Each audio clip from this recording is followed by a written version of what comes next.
has used Theano, the Python framework. All right, this looks like a Theano fans. How about Keras? Are you guys familiar with Keras? All right, well, it looks like you don't have to do much explaining, but this is the creator of Keras, and he's going to talk a bit about it. So here we go. Hi, everybody. So yeah, I see some of you are familiar with Keras. That's really nice to see. Okay, so Keras is a deep learning library for Python. It's based on top of Theano. So Theano is this tensor manipulation framework, and basically what it does is convert Python code into C++ CUDA code that you can run seamlessly on CPU and GPU. Okay, and so you could say that Theano is kind of the math level, and Keras is a higher level. It's like the algorithm level. So Keras was started just 6 months ago, and since then it's become pretty popular. So I see lots of people using it in academia, like lots of grad students are using it for their research. I see a bunch of startups are using it as well in production, and it's been featured in a few interesting research papers as well.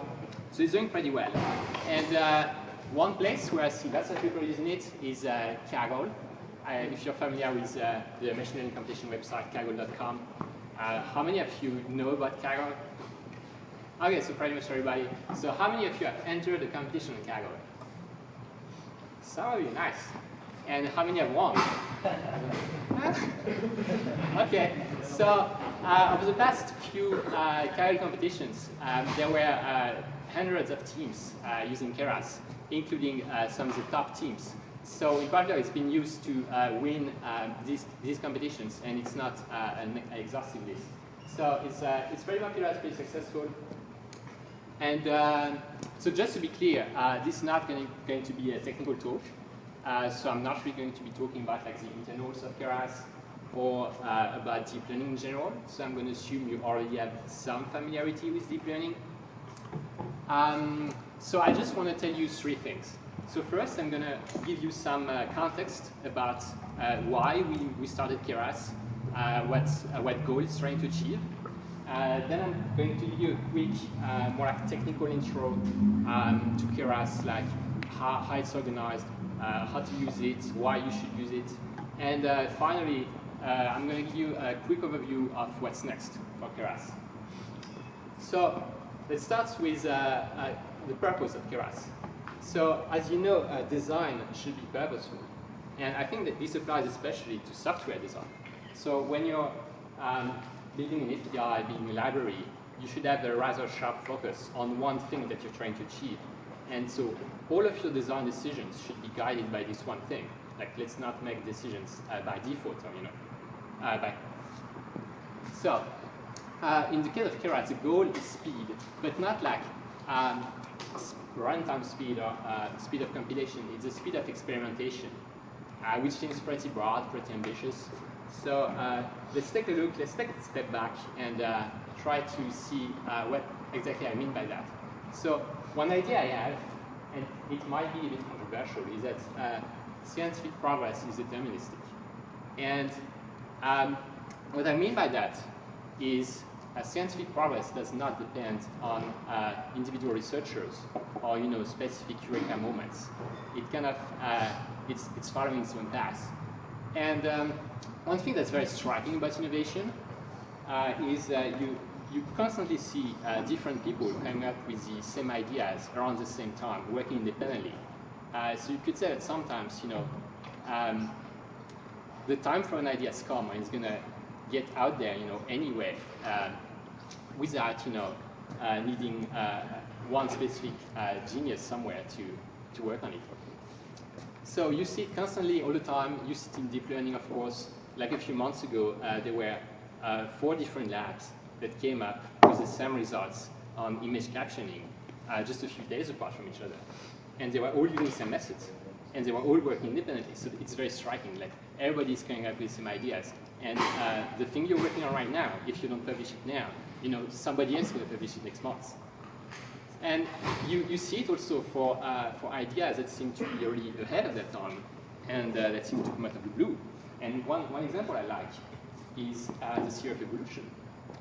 So way back at the time, it really seemed like this completely new genius idea, right? And yet, if you look closely, while Charles Darwin was developing it, some other guy was working at the same time, and his name was Alfred Wallace. So you see it all the time. And by the way, this is kind of the opposite view as the view that the media is taking on science.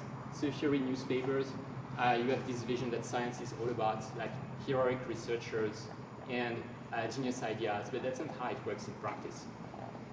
So this is very relevant to deep learning because if you look at what the media is saying about deep learning, they're always talking about these few same people who are media magnets, and you all know who I'm talking about.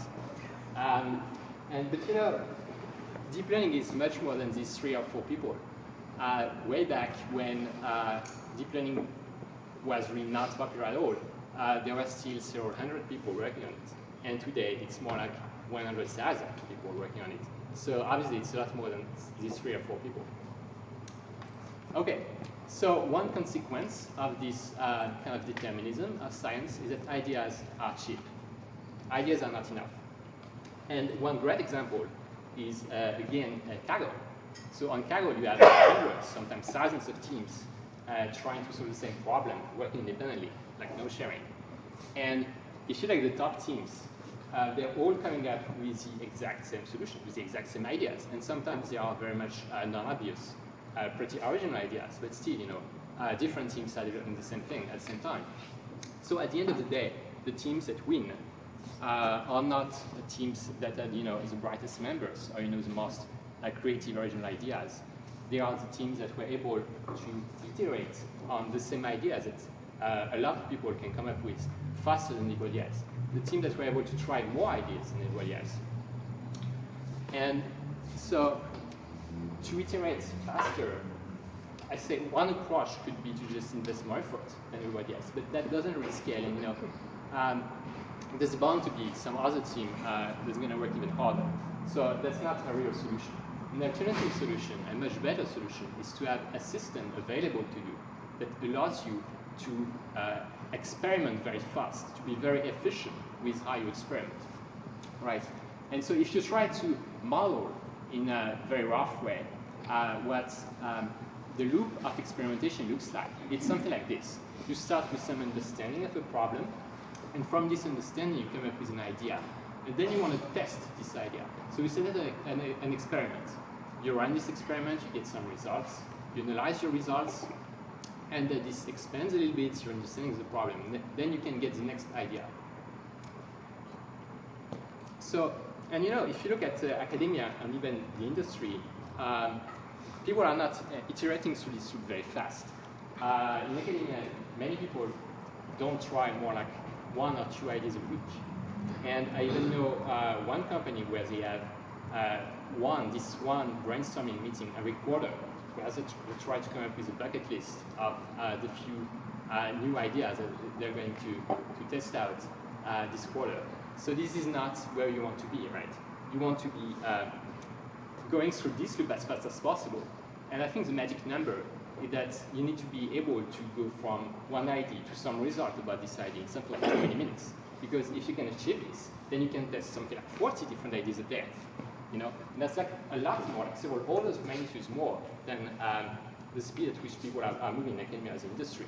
So 40 ideas a day is like 10 quarters worth of research that this one company is doing, like this one brainstorming meeting every quarter. So that's where you want to be. And so in the case of deep learning, I would say there are 3 components to this loop. First, there's this software framework that's going to get you from idea to experiment, the least possible amount of time.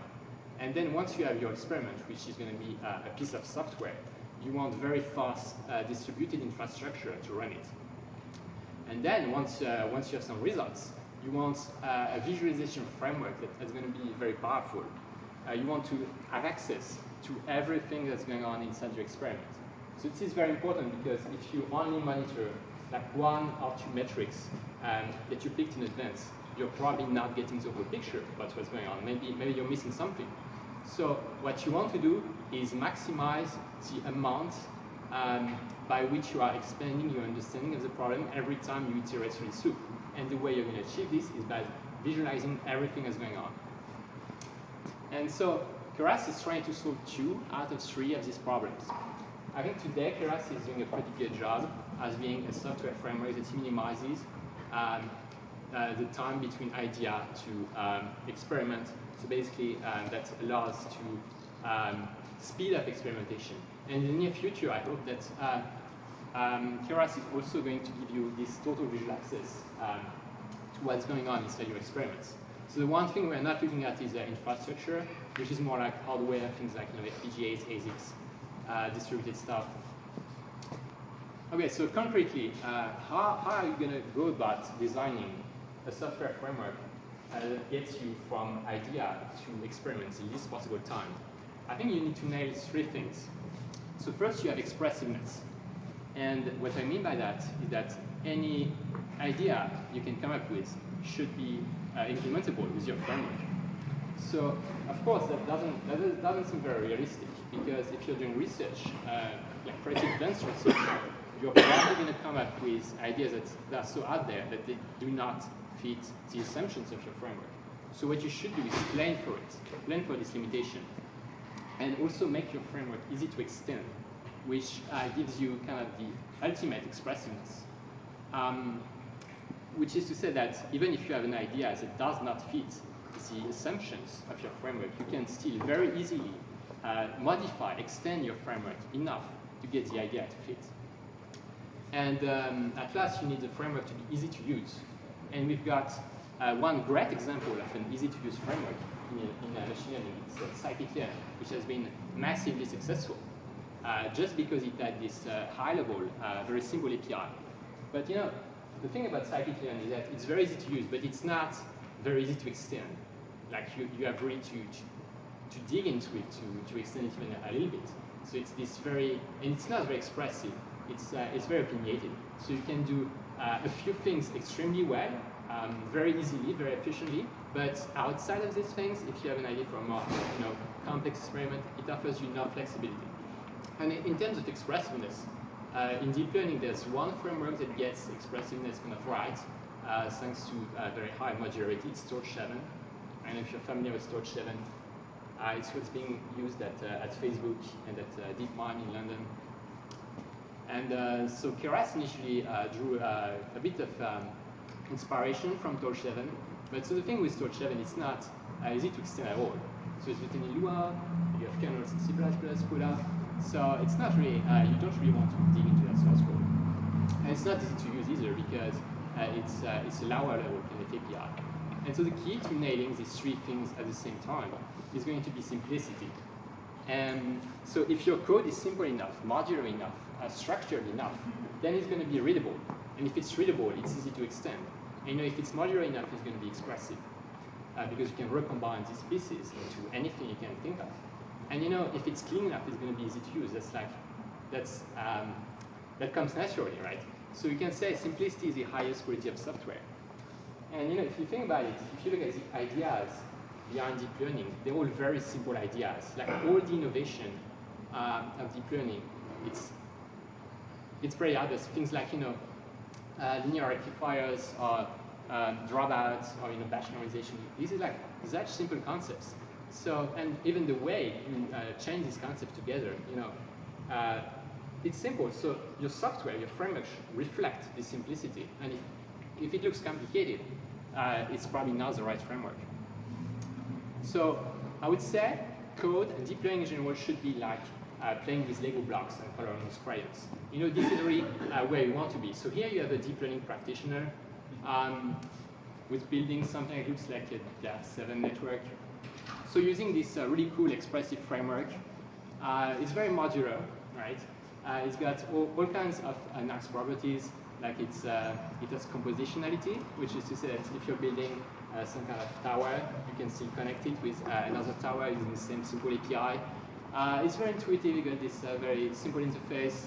And this is where we want to be. You want to be into this loop of continuous experimentation and learning with this very expressive, very easy to use framework. So this is the goal. This is what Keras is meant to achieve, and this is you, by the way. Okay, so concretely, here are the choices that we made to achieve these three things.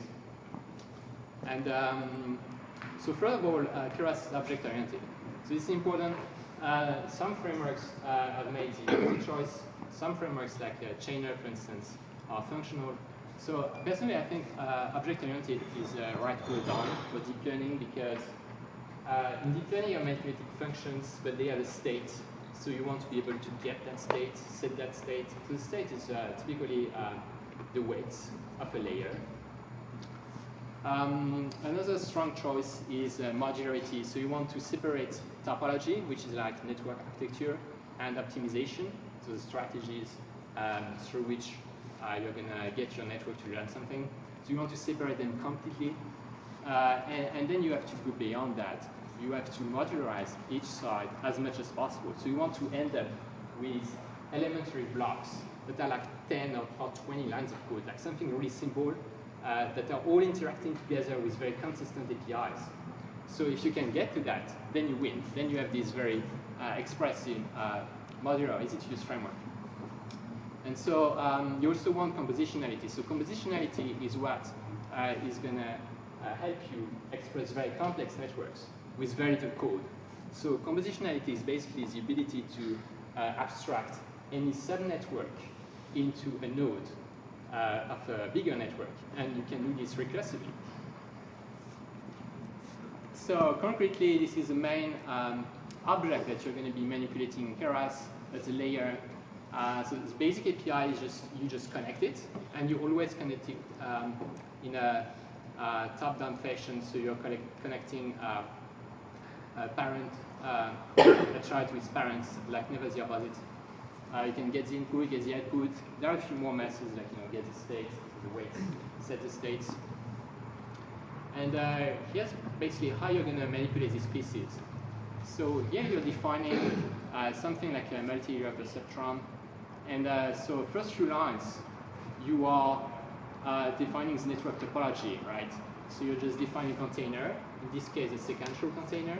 You're adding a few layers. And finally, you are configuring the optimization in a completely separated phase. So you're instantiating an optimizer, configuring it. You're compiling your model with a loss function and the optimizer. And so everything is completely modular. Like you can replace the layers with any other layers. It's still going to work. You can insert any loss function, including your own custom loss function, any optimizer, including your own.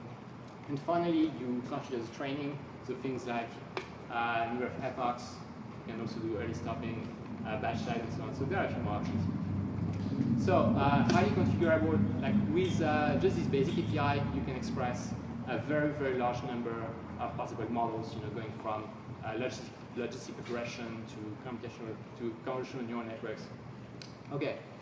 And one thing that's pretty cool about Keras is it does automatic shape inference, which really reduces the cognitive load in building deep neural networks. So here's an example of something that's similar to VGNet, so for computer vision. So you're stacking things like 2D convolutions, max pooling operations, and then at the end, you want to end up with flat vectors. So you apply a flattened operation, and then you apply some fully connected layers. So the steps you have to go through to compute what the size of the fully connected layers is going to be is actually pretty complex. So Keras does this for you automatically, so you don't have to worry about anything. You can just slap a flattened layer and dense layer after some convolutions and max pooling. It's just going to work. Okay.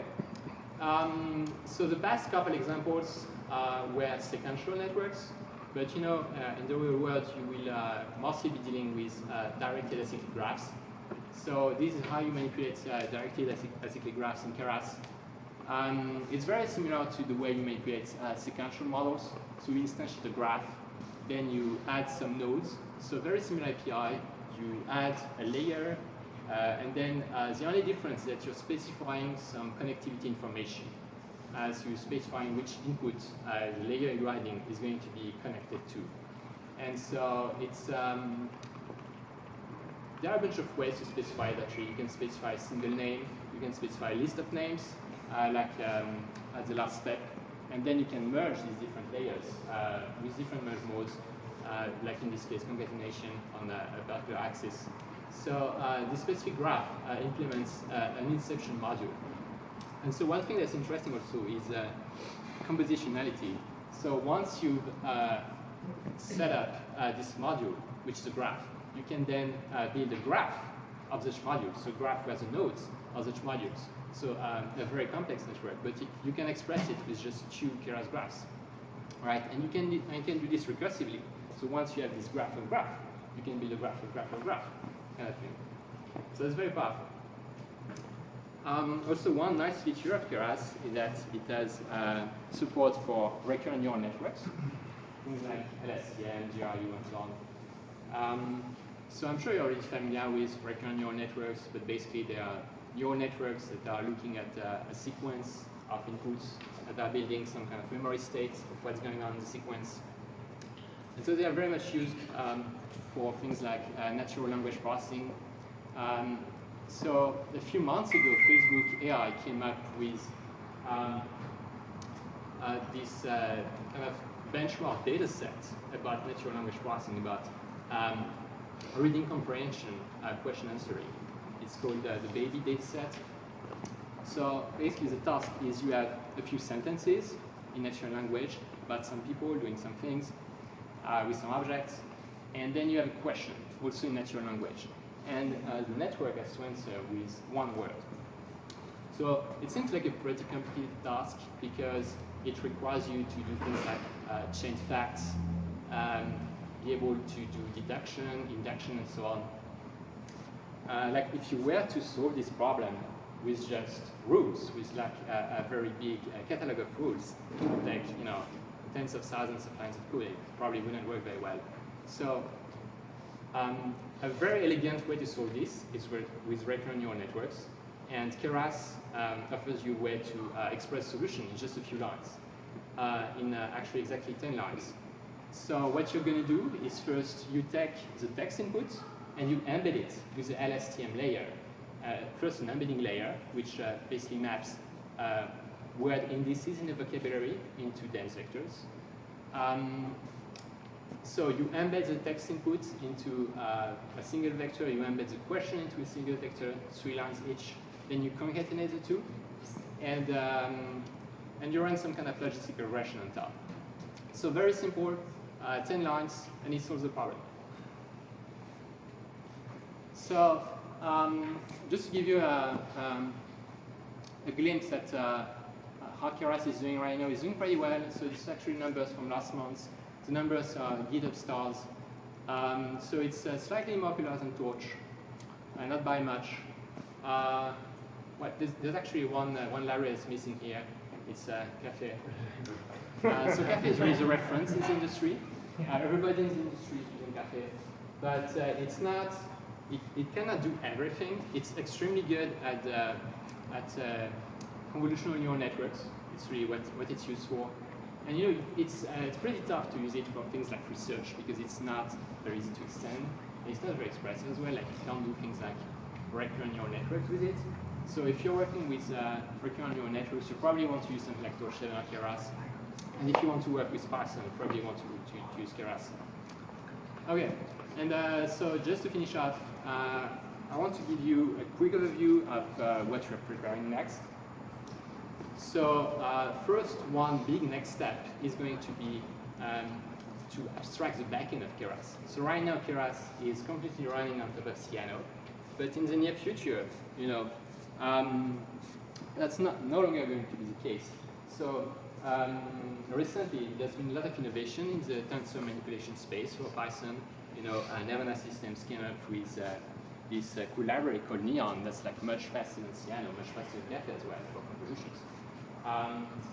There's CGT also that's being developed at Berkeley, and probably also more stuff down the road. So we really want Keras to benefit from this innovation. So we want it to be possible for new backend implementations to be plugged directly into Keras. Speed it up.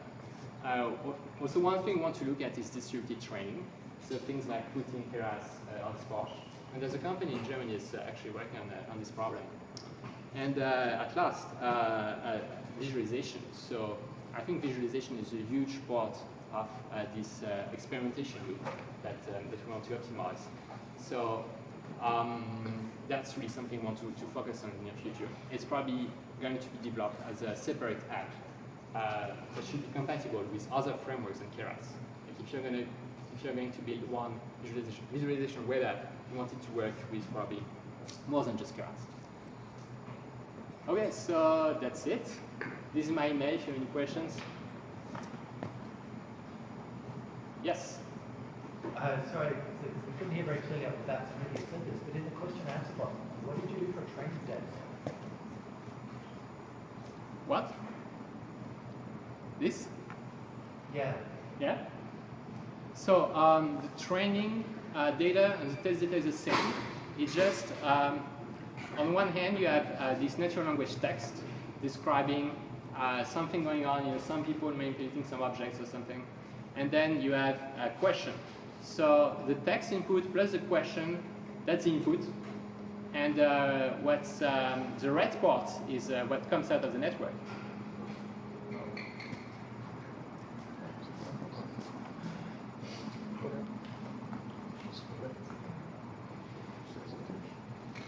Okay.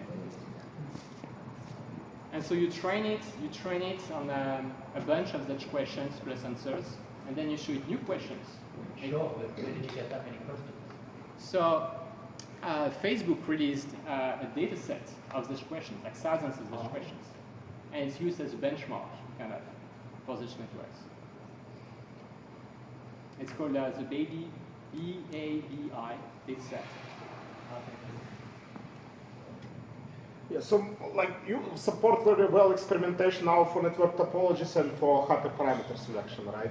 But like if you would like to try some new activation function or some new layers like dropout, right? But say you have some new idea. Yeah. So you still have to do a lot of code, write code manually, right? So if you want, so you see when, for instance, you're talking about new activation functions. So you have an activation layer. And in this example, it's taking a string, but you could also input a Cyano function, a Cyano expression. And so if you can write Cyano, then it's very easy to write your own activation function. And you're talking about something like custom dropout. So again, the dropout layer that's featured here, it's like 15 lines of code.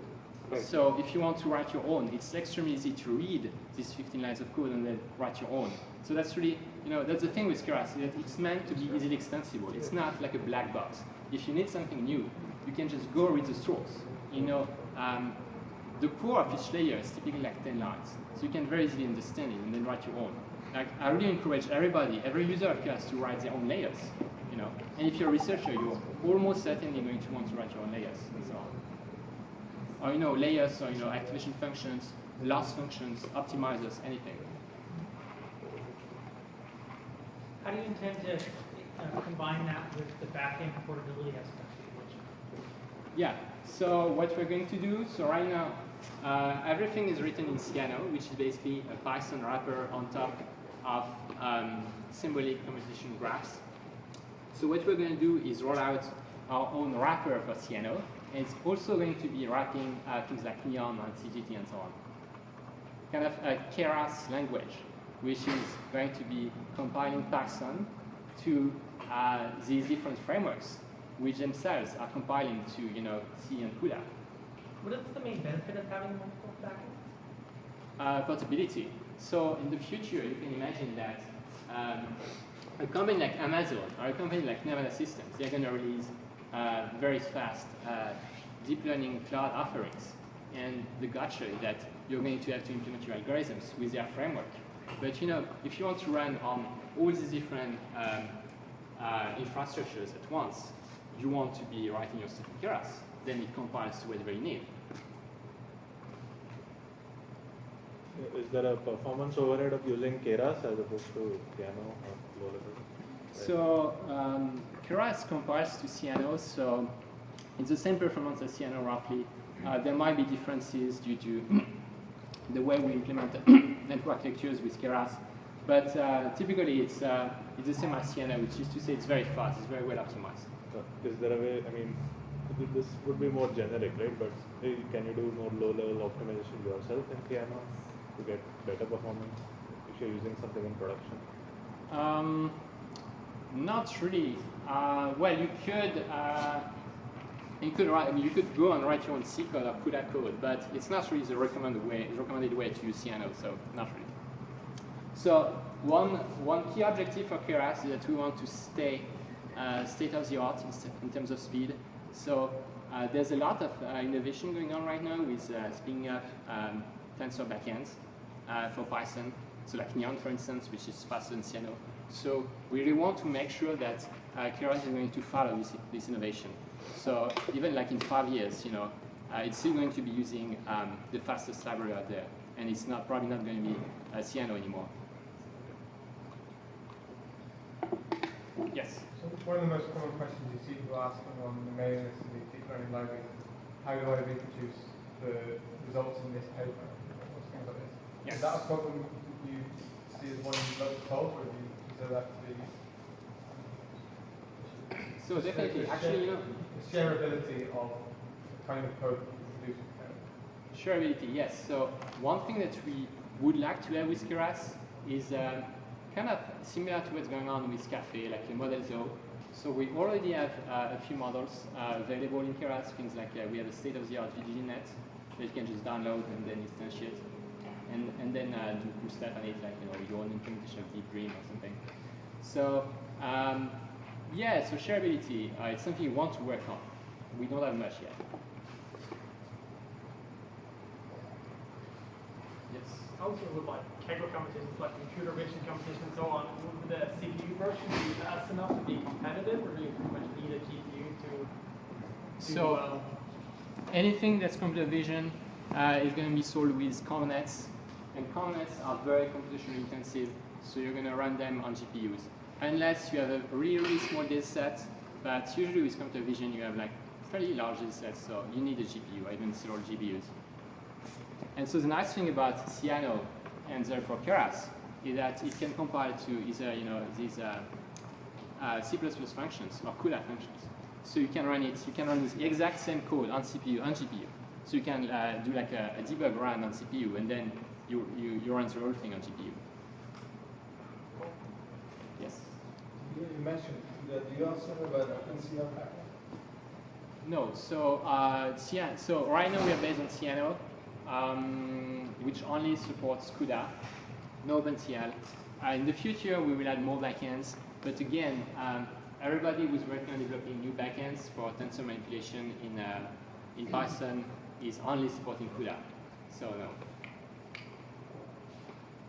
So the thing is, it's actually much harder to develop anything for OpenCL. It's not that expensive.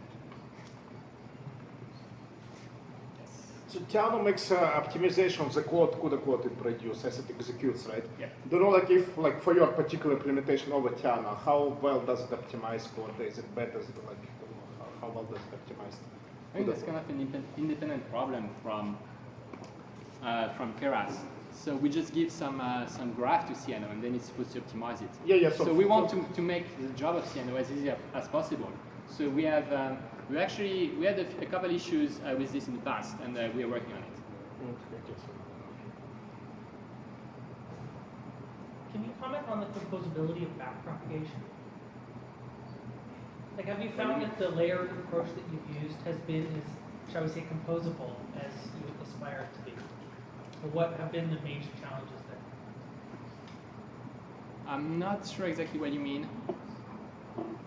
Well, I mean, you're trying to have optimization be independent of topology. Yes. And it be an extensible system with respect to layer types and whatnot. Yes. Have you found that, where have the challenges been in finding an abstraction that is sufficiently general? So the nice thing with something like CNO is that it does auto-differentiation. So you can just define some function, chain some functions together, and then you can get the gradient of the entire thing, the entire chain. So the compositionality in Keras is kind of derived from the compositionality of automatic gradient computation in CNO. So it was not a big problem, no. I've just seen that problem in some other frameworks I've worked with that, that So Keras has got quite an impressive amount of implementations of things that are in recent research papers. How do you manage that? Is that you, or do you have a lot of contributors? How do you see that going forward? So Keras has a lot of contributors. I think in total it's like over 80. And in terms of really active contributors, we have like maybe 15.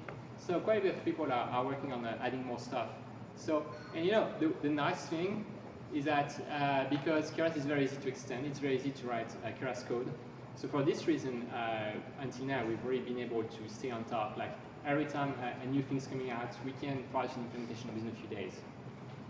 Because it's pretty easy. It's also the reason why there's a large community around Keras is because getting started with contributing to Keras is really easy. Like just reading the source code, it's pretty accessible.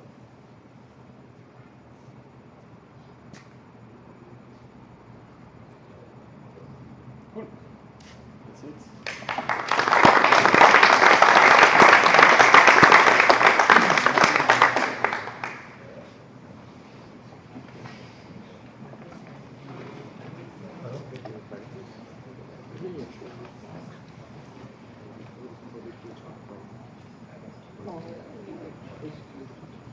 All right. And yeah, for anybody wondering, I've been using Keras lately. I was very dismissive when it came out 6 months ago because I said, look, do we really need another deep learning framework for Python?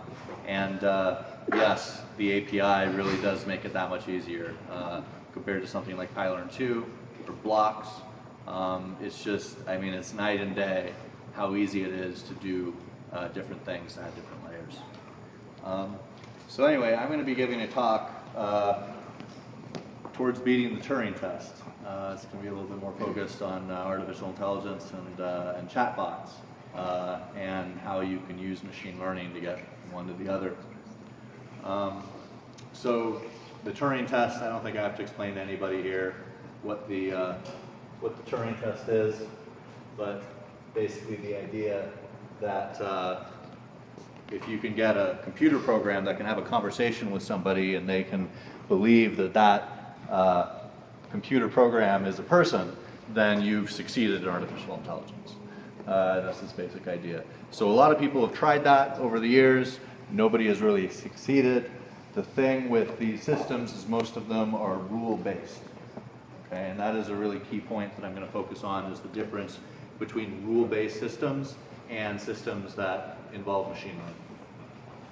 So a rule-based system is basically humans are going to come up with the rules and then program them into a computer. So if you program, you're really building rule-based systems one way or another, I mean, fundamentally. So a good example of a rule might be something like if a person says hello something, and that something is not Dave, say my name is not Dave. Otherwise, say hello. That's a simple enough rule. All right. The trouble with these rule-based systems is that they've turned out to be very brittle. That the more complex the task is, the more brittle these hand-engineered rules are. Of course, the trouble is some of these tasks seem like they should be really easy, because it's really easy for a human to look at a few different flashcards and then say, okay, this is that and this is that. Or it's very easy for a human to understand language, and yet we just can't figure out how to get computers to do the same thing. So it's deceptively difficult, I guess, is what I'm trying to say. Now there is an alternative to rule-based systems, and that is machine learning. And that's basically the idea that if we collect many examples of something happening, can we train our software to know the difference and tell us what we want? And then can that generalize to things that we haven't seen, that we didn't train it for? That's sort of how we learn, and that is kind of the general concept behind machine learning. So instead of that rule-based system, you end up with data, right? And you can see that this data here is reasonable, but would break that rule by the time you get to the third line. The question is, can you train a machine learning algorithm to take that data and be able to take input and output the answer? And then if something new comes along, hola, can it figure it out? Can it figure out that the fact that it had Dave in the sentence is probably a good indicator that it was a greeting because it's the first thing they're saying to me, et cetera, et cetera. All right. Now, as far as being the Turing test, what about this guy? So supposedly somebody beat the Turing test in 2014 by writing a program that pretended to be a 13-year-old Ukrainian boy. And there was a bit of press about that. Everything from, computers are now going to take over the world because somebody beat the Turing test, to, they didn't actually beat the Turing test. I like how the Daily Beast actually has a fail section, by the way. It's apparently something they do.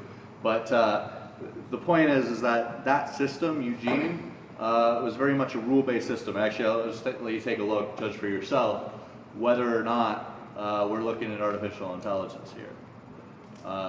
If you look at it, I think you can see where somebody spent a lot of time programming a lot of rules into that system. And you can do that, but then you have something that is very good for one thing, but cannot necessarily translate to other tasks. And is also, it doesn't understand what you're saying. It takes what you're saying and then applies it to its rules and then outputs a response. So Eugene is a rule-based system, and a machine learning system, were it to work correctly, would be much more robust, maybe. So deep learning and recurrent neural networks, which is mostly what I'm going to be talking about here. Deep learning is basically the new wave of neural network research. So I, often half joke that deep learning is just any neural network research that came after 2006, and that is simplifying things a bit, but that is also mostly true. Because the stuff that they're doing now, after 2006, is really very similar to the stuff they were doing before 2006. It's just we have faster computers, we have better algorithms, we have more data. And that's what's really helping deep learning become a big, big thing. So we've seen huge breakthrough results in image recognition, audio recognition, and now more and more text, which I'll get into. So I just want to go over a couple of different neural network architectures here. This is a regular neural net, all right? You have an input, you have your hidden states, which is essentially, if you're using the brain analogy is that your hidden states and the values in there, how lit up each of those cells are, is essentially how lit up each neuron is in a given moment in your brain. And that's kind of the basic idea behind that. So you got a hidden state, and then you have your output. Now, if you have a recurrent neural net is what I'm going to be talking about mostly as far as language problems go. It's basically the same thing, except you have another previous state that feeds into each other. So basically, at each input, you're taking whatever that input is, which is what you normally do, plus whatever the previous value of your hidden states were. So again, remember, it's like, okay, here's some new information, plus I can reference whatever the information was that I had in my brain at the immediate last moment to what I'm doing now. And they both feed in, and that gives you more information that you can use to make predictions from. So the basic idea is that these recurrent units, these recurrent states, can learn to memorize sequences. And learn to memorize sequences or at least assign importance to something that may have happened many time steps ago and is going to be useful now, which is hard for kind of more traditional time series analysis, like in markup models and so on. And then you have your deep neural net, which really it's just got two hidden states or n hidden states, however many hidden states you want, but you can just keep adding layers. Now, I just want to point out something that I'll come back to, which is the semi-equivalence between these, which is basically this idea that when you're training it, when you're learning from it, you need to take your input and you go all the way to the output, and then you find out how wrong you were, what your cost is, what your error is, and you back propagate that error through these layers back to the input. With this, you go through, and then through and through and through and through and through, and then you get your output. Or maybe you go through and get your output, and then through and get your output. You can actually output it at every given sequence. But the point is you're going through many layers here, which are explicit layers, but here the optimization problem is similar because you're going through so many hops. You're going through so many repetitions of this, hey, error is getting fed back, and the things we need to know are going to be different depending on which time step you're on. From there, you can get fancier from that. You can go to convolutional neural networks, which kind of look something like this. I'll leave that to you to look up. LSTMs are a type of recurrent neural network. Gated recurrent units are another one. So you have these different types of recurrent neural networks, but they're all basically based on the same concept, which is we're taking whatever happened in the time step before and looping it back in to what's happening now.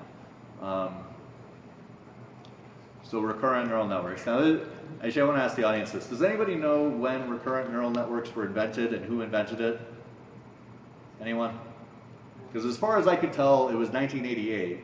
But even then, it seemed like those papers were referencing, it was like recurrent neural networks for X, suggesting that recurrent neural networks already existed. But I could not figure out exactly where it started. Well, there's something like Hopfield networks too. So. Well, right. So there's those, but I don't think those were the first. And I think those came in like the mid-90s. Yeah, okay. So people were talking about it in the mid-80s, but I couldn't figure out who was first exactly. But anyway, this guy, whose name I cannot pronounce, in 1991 explained for the first time why recurrent neural networks were so difficult to train. And that was this idea of the exploding and or vanishing gradient. And I'm going to talk about that in a second. Right, the difficulty of training them because of this vanishing and exploding gradient problem, not to mention the fact that we didn't have fast enough hardware.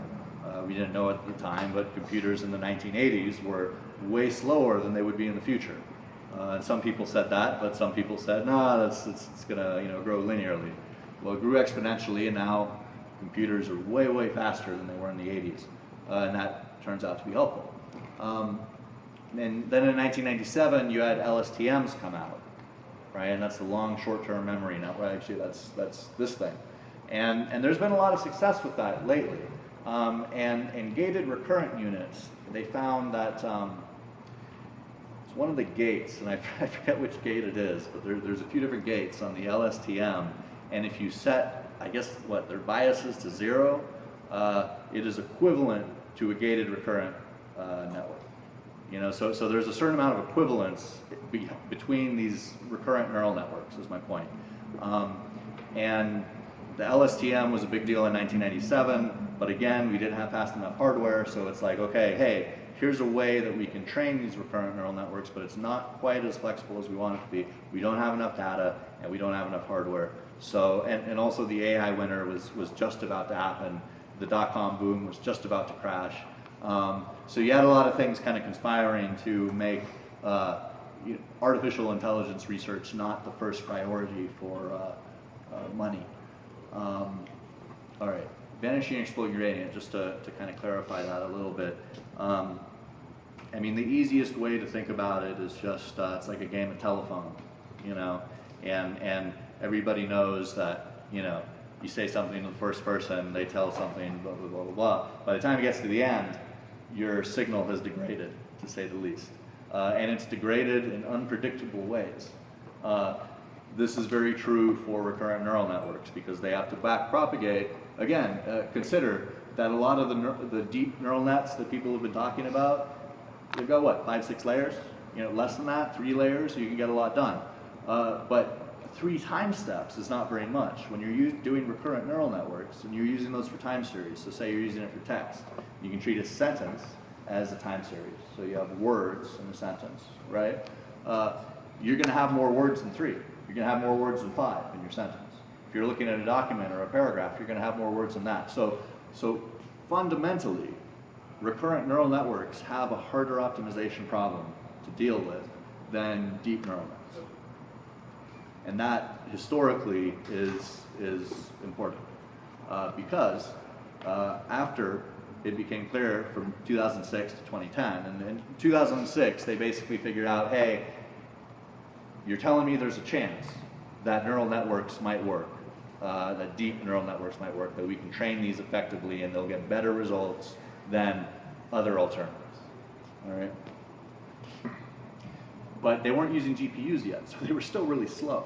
So 2008, 2009, a few of those labs had some students that had learned how to program GPUs and said, you know, we could probably speed up a lot of these operations by putting it on GPU, let's give that a try. So they did, and it really sped things up, and it was a big deal. So that whole process really played out from 2006 to 2010. And that was the process, that was the time when, and I remember this, like 2010 or so, ask anybody about deep learning, nobody knew anything about it, you know. And then you tell them, well, it's neural networks, and they say, yeah, we tried that in the 80s, it doesn't work. All right, settled. 2011, people say, hey, you know, this is pretty cool. Let's take another look at recurrent neural networks. They were talking about that back in the day, right? And they knew about the vanishing and exploding gradient problem. So there was this paper that came out from Ellie Sutskever and James Martins, I think. And it was basically this idea that, hey, we have this optimization method that we can use. Essentially, mostly you're making decisions from the gradient, but we're going to get the second gradient. We're going to get the curvature. We're going to look at that, and we're going to take that into account, and we're going to get better optimization performance. It's a super simplified way of explaining what they were doing, but that's fundamentally what they were trying to do. So the algorithm was way slower than gradient descent, but they did get it to work, and got it to work well enough to spark more interest in recurrent neural networks for the first time in a long time. In 2013, Google bought DNN Research, which got them Ilya Sutskever, who was one of the guys that wrote the 2011 paper, also Alex Krzyzewski, and then Jeffrey Hinton. So that was kind of them saying, hey, we're planting a flag, we're going to get really into deep learning, this is going to be our thing now. 2013, this was interesting, because I was really into Hessian-free optimization. I actually did one of these meetups around the time about Hessian-free optimization and how it was awesome and it was going to replace everything. And then the same guys that wrote that paper published this, you know, so Elise Guskiver and several others on the importance of initialization and momentum. And it turned out that if you just initialize the network a little differently, that's the random initialization that you choose. So, you know, rather than initialize it from a uniform random distribution, you can initialize it from a normal distribution and only initialize some of the units. And they found that this was a scheme that actually got them much better performance when they then combined that with stochastic gradient descent and a type of momentum, specifically called Nesterov momentum, which is a slight tweak to traditional momentum. And they found that by doing that, it meant you really didn't need Hessian-free optimization. So, you know, no need for that. But that was good because it meant that you could use standard gradient descent, which is a lot faster than what they were doing before. So, all right. And then Google bought DeepMind because they, you know, were like, okay, this deep learning stuff is pretty interesting. You want to get 150 of these guys over here. And then also 2014, you had gated recurrent units, you had word vectors, you had LSTMs, you know, coming out of the woodwork. Suddenly everybody's using those again and getting really good results with them. And then 2015 comes along, and 2015 has really been about applying convolutional nets and some of your more traditional basic neural nets to everything. You know, actually like saying, okay, we're going to actually use these now. And in the research area, recurrent nets are still being improved. And that's really what we've been seeing in that time. The biggest I think, breakthrough this year has really been encoder-decoder networks, which I think people really started talking about in 2014, to be fair, but they're using it for language translation, and they're getting an absolute state-of-the-art for language translation. It's this basic idea that can we take an arbitrary length of words, a sequence of words, kind of roll those up into what you might think of as a thought vector or a sentence vector or a paragraph vector, or what, you literally read it through and you roll it up, and now you have a representation represented as a single vector, and then you feed it off to another neural network that's supposed to read that and spit out a sequence based on that single vector. And that's basically how these models work that they're using for language translation. They're also using them for chatbots, which is what I'm going to be talking about in a second. Question. So in your terminology, sequence to sequence is encoder-decoder? Yeah, exactly. Same thing. All right, so I think this is the most impressive result that has come out of this stuff. And this is basically they're taking, hey, we've been doing a lot of cool language translation stuff, taking, hey, here's language translated in one area and going to another. But this was a data set, and I'll tell you in a second because it's not totally obvious what they used, but it was pretty clever, and it was a big data set, but they used the same principle, which is we've got an input, we want an output, but instead of English to Japanese, they say we want a question to answer or a statement to response. Right? So your philosophical one's actually pretty funny. So this is meeting our future rulers for the first time here, robot overlords. Purpose of dying is to have a life. I don't know what that even means, but the point is that these aren't necessarily training examples. That is, like this is stochastically generated statements in response to whatever you're feeding it in. Morality. Apparently, they're not very moral. I don't know. So there was one example that particularly struck me. It said the question was, what's the color of a yellow car? And it said yellow. Yeah. To me, that was kind of the highlight of all these examples. I liked the what color is water, and I think they said like water or something like that. Which supposedly is actually in Japanese like the word for blue is like the same as water. Does anybody speak Japanese? I heard that, and I don't know if that's actually true because I don't speak Japanese. Is that true? Yeah. All right. There you go. So yeah, what color is water? Water. If you're speaking Japanese, that's correct. All right. So how does this work? So the trick is that they used movie subtitles to train the neural network, right? So they basically go through and they look at pairs of movie subtitles and dialogue sequences and honestly, when I read that, I was like, that's actually pretty sharp. That's a good idea because if you think about it, like you want to train a conversation model, where do you get a bunch of conversations? You got to start thinking about like what's readily available, and movie subtitles isn't bad. And essentially, yeah, these encoder-decoder networks, oversimplification, they're essentially strapping two of these recurrent neural networks together. This is also the same concept and set of principles that they use for generating captions off of images. So, I take an image and I say, hey, what is this? And it says, well, it's a dog playing with a boy on a beach, And then maybe you show it the same thing again, and it says, well, it's a boy playing with a dog on a beach. Like it's random but the same each time. And that's basically how they're doing it. So this is all this, sequence to sequence, encoder-decoder. There's a couple of names for it, but it's the same principle.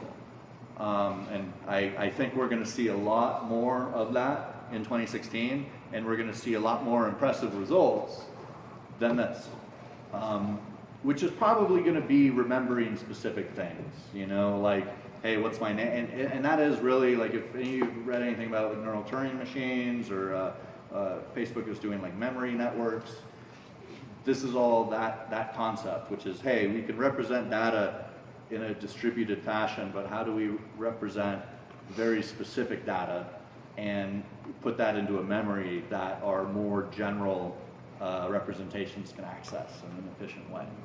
And that's a really hard problem. I don't have the answer for that.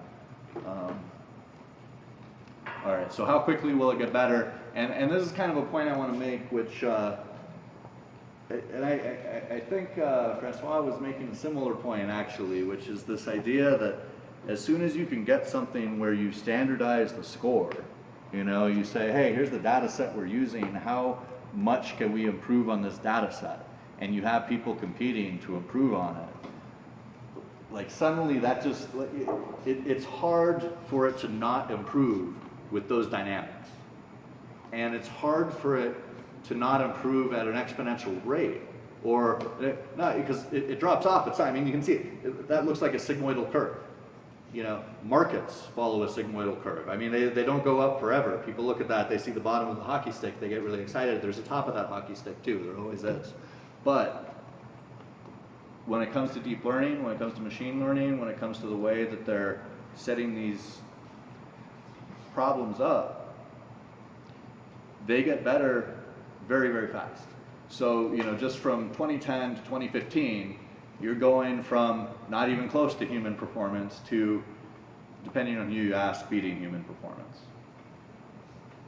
And I think we're going to see the same thing with language problems. So we are going to be releasing an IRC data set that we've been playing with. I think is kind of interesting because we had this problem where we were looking around and this open subtitles database is actually an open database that they used at Google for training that model. So this is an IRC data set that we put together, and basically we went in and scraped all of the Ubuntu chat logs from Freenode back to like 2006 or something like that, and basically then parse them out, because the problem is, so you end up with like, what was it saying there, 18 million rows? Yeah.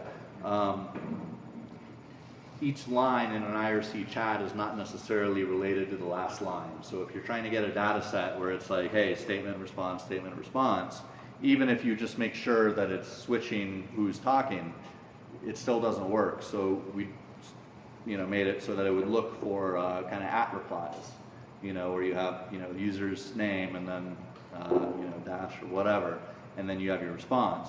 You look for those and then scroll back up to the user's name to whatever question he asked and then pull that out. And we've got about 1 million of those pairs. So, and the data set was like 100 megabytes or something like that.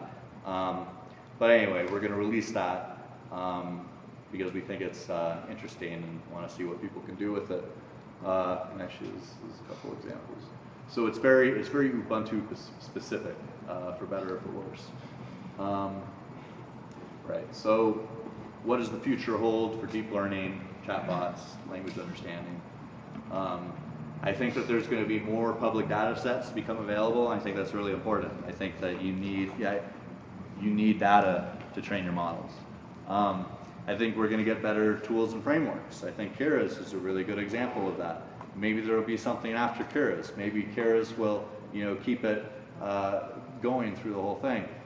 It's just this ecosystem is changing so much and so quickly that nobody really knows what the future is going to hold. But there will be easier and better solutions fundamentally that enable people to experiment that much faster. And that's going to improve results that much more. New applications, I mean, that's a huge area. You know, everybody asks, what's the killer app for deep learning? You know, I don't know what the killer app is. I know where there's a lot of apps that are killer for like one company, you know, where like, hey, if we could solve this one problem, that would be worth a lot, you know, but that's one company that has that problem, or maybe 10 companies. What's the problem that 10 million companies, well actually, are there 10 million companies? What's the problem that 1 million companies have, you know? And I don't know what that is for deep learning. You know, it's not quite mature enough to even be able to say that. But you're going to see new applications, and maybe you'll see the killer app. Maybe you'll see the thing where it's like, oh, why didn't I think of that? Of course, you know, you probably will. Historically, something like that usually comes out every year or so. I think you are going to get very good Q&A systems. So not sure how quickly this will roll out, but I think you're going to start seeing, I don't know if this is good or not, but you can start seeing when you call in to like a phone support center, it will get better at getting you the information that you want and routing you to the information you want, but probably not ever to a person, which is annoying. But at least going through the system, it will be better. So I don't know. I think you'll see a lot more of that, and eventually that will be a good thing. Image and video recognition systems are here. Yes, I mean convolutional nets. Like I still get people asking me, I've got audio, video, or images. What should I be using? You need to be using deep learning. You need to be using convolutional neural nets. Those are absolute state of the art. Period. I urge anybody to say otherwise and present like evidence. It's mature. It's ready to go. All the recurrent neural network stuff is a little bit more experimental, but nonetheless is still being applied right now in industry by people that are pretty forward thinking, but not super forward thinking. I mean, it's conservatively forward thinking. And yeah, I mean, it's a very bright future for anybody involved in the industry. So if this is something you're interested in, something you're interested in learning, never been a better time, and future's bright. And that's it. Questions?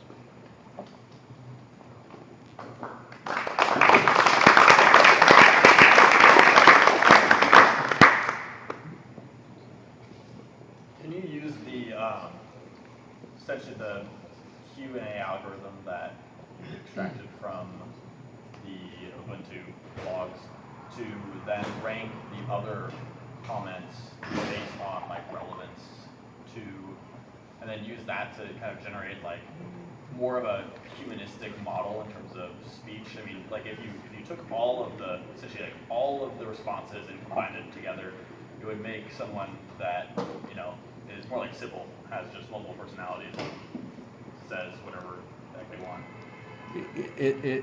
The trouble is getting it to remember specific things, so it's like if you want to program specific ideas that it can kind of draw on as its personality or whatever, it just doesn't exist yet. I mean, the closest I've seen to it is memory networks and neural Turing machines, but those are super researchy at this point.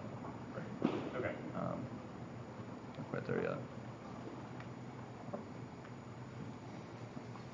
There is a particular type of question answering, is question answering in respect of structured data, right? So like, for example, in Google, you have this question answering when you can ask how many unemployed were in California last year, right? Like what restaurants are open in close to University Avenue at night. Right. So do you know, like, is any work for like really understanding ML queries and translating them to structured sources? Yeah, so that's, yes, but it's the kind of thing that would be applied within that group at that company.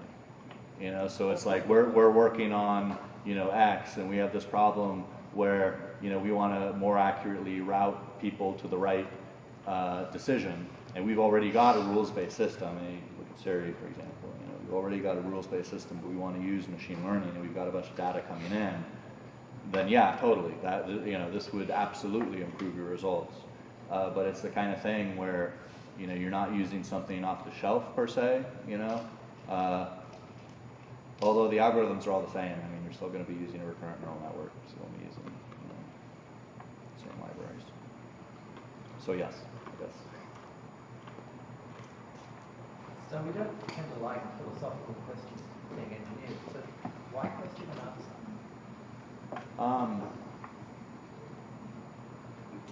Could you be more specific? Like why in regards to what? Like why give a talk about it? Why focus on it? Why be interested in it? Of AI, all of the, why is question and answer amenable to these techniques? Why is it amenable to these techniques? Yeah. All right. Because for whatever reason, recurrent neural networks seem to be able to pick up on certain dynamics that other algorithms aren't. That it's able to fundamentally form richer representations of sequences than, say, a hidden Markov chain. So one of the things that hidden Markov chain has been used for is the Chomsky problem. 1990s. Has anyone done a recurrent control? Well, no, I mean that was what that was. But Right. that's in response to what about just straight synthesis? Sorry? What about just synthesizing prose? Yeah, actually, so there are separate experiments they've done for that. Like if you just said like, hey, just generate sentences or whatever, you know, and it can. And they're totally coherent, they're legitimate sentences that are not necessarily coherent when it comes to subject matter. So, you know, it'll say, you know, like, yeah, I don't know. There's a lot of Wikipedia where it got the HTML syntax correct, but the English syntax is a bit screwed. I don't know that specific So it matches the example. brackets and everything, so the HTML would render it, but the text was a bit strange. Yeah, I don't know. I can't say. But no, fundamentally, why chatbots? I mean, one, because it's kind of Turing testy, which I think is interesting from a fun, you know, standpoint, from a research standpoint. But also because recurrent neural networks really are good at understanding time series. We're getting it to do things that just really couldn't be done before. So my question really is, what are chatbots generalized? Oh, from a business perspective? I mean, yeah, like in the future, QA systems and, I mean, I don't know, they're gonna, like Siri, you know, in the future, you're going to have a very tight connection with your phone, more so than you do already, because your phone and that personal assistant on there is gonna know you better than anybody else. It's gonna know what you browse for, it's gonna know when you browse for, it's gonna know who you vote for and why you vote for them. It's gonna know everything about you. And that is probably gonna be run in some capacity by recurrent neural networks, in addition to a lot of other stuff. I mean, that is a large system, but that is where it'll end up. But that's not where it's going to end up next year. You know, so right now, no, I don't know. It's interesting from a research standpoint, and you know, you can use recurrent neural networks for financial analysis. You use them for you know, part failure prediction. You know, I mean, there's a lot of really boring things that you can use you know, recurrent neural networks for that have business value today.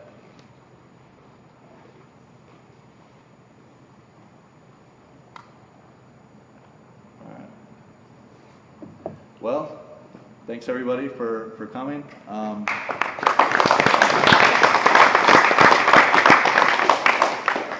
Feel free to stick around and